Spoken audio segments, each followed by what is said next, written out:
வணக்கம். இன்னைக்கு நாம ஒரு ரொம்ப முக்கியமான டாபிக் பத்தி பேச போறோம். அதுதான் அசாமின் புதிய பலதாரமான தடை மசோதா. நீங்க போட்டித் தேர்வுகளுக்கு, குறிப்பா யுபிஎஸ்சிக்கு தயாராகிட்டு இருந்தீங்கன்னா, இந்த சட்டத்தோட ஒவ்வொரு சின்ன விஷயத்தையும் எப்படி அணுகணும், எப்படி புரிஞ்சுக்கணும்னு நாம விரிவா பார்க்கலாம் வாங்க. சரி, இன்னைக்கு நம்மளோட அஜெண்டா என்னன்னு ஒரு பார்வை பார்க்கலாம். முதல்ல அஸ்ஸாமோட இந்த புது சட்டம்னா என்ன, அப்புறம் இந்தியாவுல பலதார மரம் சம்பந்தமா இப்போ என்ன நிலைமை இருக்குன்னு பாப்போம்.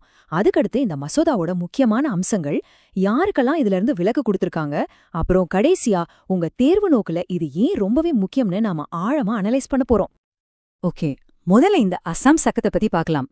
இந்த விஷயம் எங்க இருந்து ஆரம்பிக்குதுன்னா, அசாம் கேபினெட் மாநிலம் முழுவதுமா பலதார மணத்தை தடை செய்யறதுக்கு ஒரு பில்க்கு ஒப்புதல் கொடுத்திருக்காங்க. அதாவது இந்த மசோதாவோட முக்கிய நோக்கம் என்னன்னா, பலதார மணத்தை மாநிலம் முழுக்கவும் தடை செய்யணும். இது சட்டசபையில பாஸ் ஆகி கவர்னர் ஒப்புதல் கொடுத்ததும் சட்டமா மாறிரும். இதுக்கப்புறம் அஸ்ஸாம்ல ஒருத்தர் எந்த மதத்தை சேர்ந்தவரா இருந்தாலும் சரி, இந்த விதி அவங்களுக்கு பொருந்தும். ஒரு யூனிஃபார்மிட்டி கொண்டு வரதான் இதோட கோல். சரி, அஸ்ஸாம் மசோதாவை பத்தி டீட்டெயிலா பாக்குறதுக்கு முன்னாடி ஒரு நிமிஷம், இந்தியால இப்போ பலதார மணம் பத்தின நிலைமை என்னன்னு தெரிஞ்சுக்கலாம். ஏன்னா அப்போதான் அஸ்ஸாம் எடுத்திருக்கிற இந்த ஸ்டெப் ஏன் இவ்ளோ பெரிய விஷயம்னு நமக்கு முழுசா புரியும். இந்தியால பலதார மணம் பத்தி ஒரே மாதிரி சட்டம் இருக்கா கேட்டா சிம்பிள் ஆன்சர் இல்ல. நம்ம நாட்டுல பாத்தீங்கன்னா ஒவ்வொரு மதத்துக்கும் அவங்களுக்கான பர்சனல் லாஸ், அதாவது தனிநபர் சட்டங்கள் இருக்கு. அதனாலதான் கல்யாணம் தொடர்பான விதிகள்ல ஒரு பெரிய குழப்பமும் வேறுபாடும் இருக்கு. இப்ப பாருங்க, இந்த டேபிள்ல இருக்கிற வேறுபாடுகளை பார்த்தாலே உங்களுக்கு புரியும். ஒரு பக்கம் ஹிந்து திருமண சட்டம், கிறிஸ்தவ திருமண சட்டம், பார்சி சட்டம்னு இது எல்லாமே பலதார மணத்தை தடை செய்யுது. ஆனா இன்னொரு பக்கம் பாத்தீங்கன்னா முஸ்லிம் தனிநபர் சட்டம் அதை அனுமதிக்குது. இது மட்டும் இல்ல, பழங்குடியின மக்களுக்கு அவங்களோட பாரம்பரிய சட்டங்கள் இருக்கு, அது அவங்க வழக்கத்தை பொறுத்து மாறுபடும். இந்த வேறுபாடுதான் இப்போ நடக்கிற எல்லா விவாதத்துக்கும் முக்கியமான காரணம். ஓகே, இப்போ இந்தியா லெவல்ல என்ன நிலைமைன்னு ஒரு ஐடியா கிடைச்சிருக்கும்.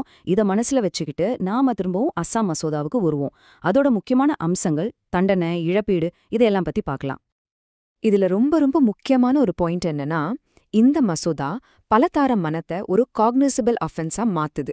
அப்படின்னா என்ன? ரொம்ப சிம்பிள். போலீஸ் வாரண்ட் இல்லாமலேயே கைது பண்ண முடியும். அது மட்டும் இல்ல, பெயில் கிடைக்கிறதும் ரொம்ப கஷ்டம். சொல்லப்போனா இது இந்த சட்டத்தை ரொம்பவே கடுமையாக்குது. அப்போ தண்டனை, இந்த புது சட்டத்தின்படி யாராவது பலதார மணம் செஞ்சு அது நிரூபிக்கப்பட்டா அதிகபட்சமா 7 வருஷம் வரைக்கும் ஜெயில் தண்டனை கிடைக்கும். இது உண்மையிலேயே ஒரு ரொம்ப சீரியஸான தண்டனை தான். அதே சமயம் இந்த மசோதா தண்டனைய மட்டும் பேசல, சமூக நீதியையும் பேசுது. அதாவது பாதிக்கப்பட்ட பெண்களுக்காக ஒரு இழப்பீட்டு நிதி, ஒரு காம்பன்சேஷன் ஃபண்ட் உருவாக்க போறாங்க. இதுல யாருக்கெல்லாம் உதவி கிடைக்கும்? பாதிக்கப்பட்ட முதல் மனைவிக்கு கிடைக்கும். அதுபோக கணவருக்கு ஏற்கனவே கல்யாணமானது தெரியாம 2வதா கல்யாணம் பண்ணிக்கிட்ட பெண்களுக்கும் இந்த நிதி மூலமா உதவி கிடைக்கும். இது ஒரு நல்ல விஷயம் இல்லையா? சரி, இப்போ நாம ஒரு ரொம்ப ரொம்ப கிரிட்டிக்கலான பகுதிக்கு வர்றோம். இது உங்க எக்ஸாம் பாயிண்ட் ஆஃப் வியூல ரொம்ப முக்கியம். இந்த சட்டம் அசாம்ல இருக்கிற எல்லாருக்குமே பொருந்துமா? இல்ல, இதுல சில முக்கியமான விதி விலக்குகள் இருக்கு. அத நாம இப்போ கவனமா பார்க்கலாம். மொத்தமா பாத்தீங்கன்னா 3 முக்கிய குரூப்ஸ்க்கு இதுல விலக்கு கொடுத்திருக்காங்க. 1 பழங்குடியினர், 2 6வது அட்டவணை பகுதிகள்ல வசிக்கிறவங்க, 3 சில குறிப்பிட்ட முஸ்லிம் சிறுபான்மையினர். இதுல இந்த 6வது அட்டவணை, அதாவது 6th ஷெட்யூல்ல தான் நிறைய நுணுக்கமான விஷயங்கள் இருக்கு. அது நாம இப்போ கொஞ்சம் டீட்டெயிலா பார்க்கலாம். இந்த 6வது அட்டவணைனா என்ன? இது நம்ம அரசியலமைப்போட ஆர்டிகிள் 244(2) கீழே வருது. சிம்பிளா சொல்லணும்னா, பழங்குடியின மக்களோட நலன்களை பாதுகாக்கிறதுக்காக சில பகுதிகள்ல தன்னாட்சி மாவட்ட கவுன்சில்கள், அதாவது ஆட்டானமஸ் டிஸ்ட்ரிக்ட் கவுன்சில்ஸ்னு வச்சிருக்காங்க. இந்த கவுன்சில்களுக்கு சிவில் மேட்டர்ஸ்ல சட்டமியற்ற அதிகாரம் இருக்கு.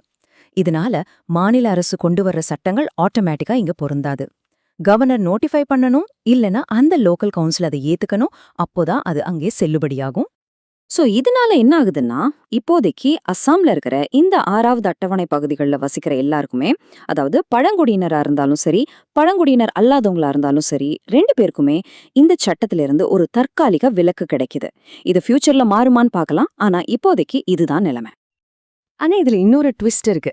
இந்த 6வது அட்டவணை விதிவிலக்குக்குள்ள முஸ்லிம் சிறுபான்மையினருக்கு மட்டும் ஒரு டைம்லைன் வச்சிருக்காங்க. அதாவது 2005க்கு முன்னாடியே அந்த பகுதிகளில் வசிச்சவங்களுக்கு மட்டும்தான் இந்த விலக்கு பொருந்தும். 2005க்கு அப்புறமா அங்கே குடியேறினவங்களுக்கு இந்த சட்டம் அப்படியே பொருந்தும். அவங்களுக்கு விலக்கு கிடையாது. சரி, இவ்ளோ டீடைல்ஸ் பார்த்தாச்சு. இப்போ அசல் கேள்விக்கு வருவோம். இதெல்லாம் உங்க யுபிஎஸ்சி தேர்வுக்கு எப்படி முக்கியம்? நாம இப்போ பார்த்த ஒவ்வொரு பாயிண்ட்டையும் நம்ம சிலபஸோட எப்படி கனெக்ட் பண்றதுன்னு பார்க்கலாம். பாருங்க, இந்த ஒரே ஒரு மசோதா நம்ம ஜிஎஸ் பேப்பர் 1, பேப்பர் 2ல இருக்கிற பல டாபிக்ஸை டச் பண்ணுது.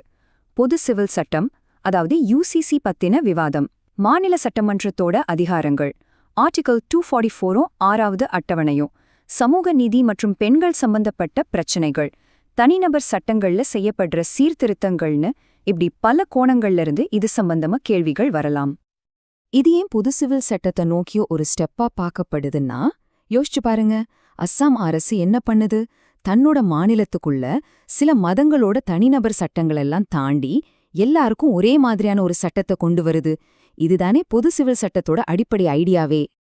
கடைசியா இது நம்ம மனசுல ஒரு பெரிய கேள்வியை விட்டுட்டு போகுது. ஒரு மாநிலம் எடுத்திருக்கிற இந்த சீர்திருத்தம் தேசிய அளவுல ஒரு பொது சிவில் சட்டத்துக்கு ஒரு முன்னோட்டமா இருக்குமா? அஸ்ஸாம் எடுத்த இந்த ஸ்டெப் மற்ற மாநிலங்களுக்கும் ஏன் தேசிய அளவுல ஒரு முன்னுதாரணமா மாறுமா? இத பத்தி நீங்க என்ன நினைக்கிறீங்க? யோசிச்சு பாருங்க. அடுத்த பதிவில் சந்திக்கலாம்.